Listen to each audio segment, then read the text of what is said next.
sain oma kunstihariduse nõukogude ajal. Nii et ma olen see õnnelik laps, kellel oli väga-väga korralik kunstiharidus. Me joonistasime tundide kaupa portreesid ja figuure. Ja see on see maailm, kus ma tulen, kus õpilased olid vaikselt istusid ja õppejõud olid need, kes informatsiooni jagasid.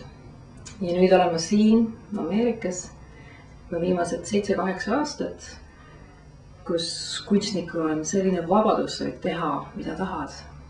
Ja see, et kuidas nende vaheline kombinatsioon leida, kuidas see väga traditsiooniline ja konservatiivne kunstiharidus kokku viia suure vabadusega, mis meil siin ümberringi on. See on see küsimus.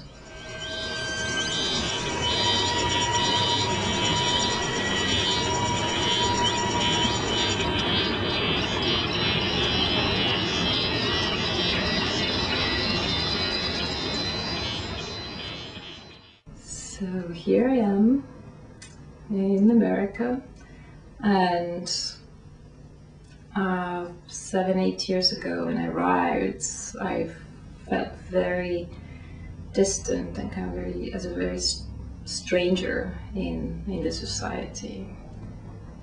And I decided to go to graduate school here, hoping it will make me much more comfortable with the culture and my new environment. I think it brought me to the place where I have this feeling that home isn't really neither here nor there. It's basically where I am. This is where the home is, and also I'm realizing that my art became very global in a way. It doesn't really have very specifically something to do with Estonia, where I come from, or with America. It's sort of above it all or underneath it all. I guess the vision in my artwork is very much about micro and macro worlds beyond human scale.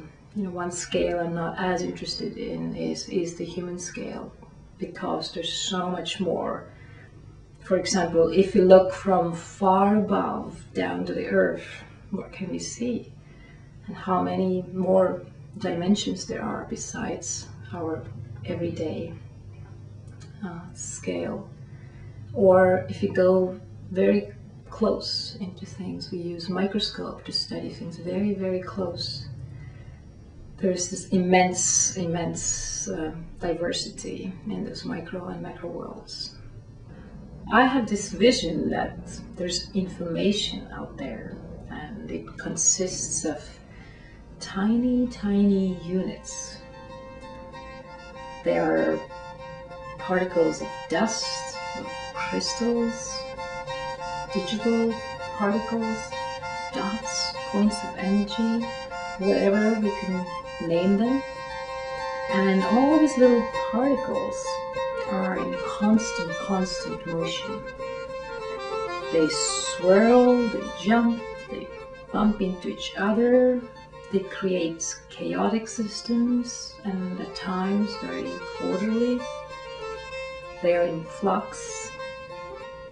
And also I can sense that there's certain breath or rhythm, tone underlaying it all.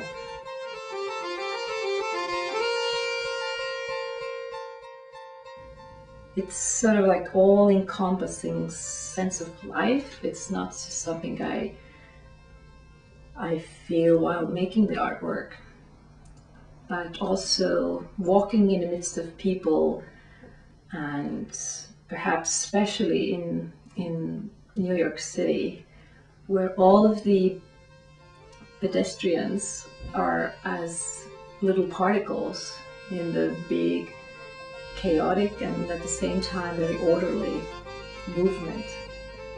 We can look at the same phenomena in many scales.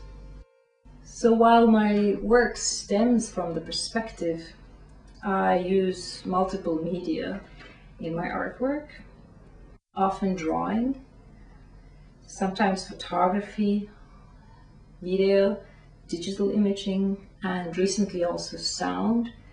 And usually I combine it all together into installations. It seems like it's a more effective way to really bring out what I think it's important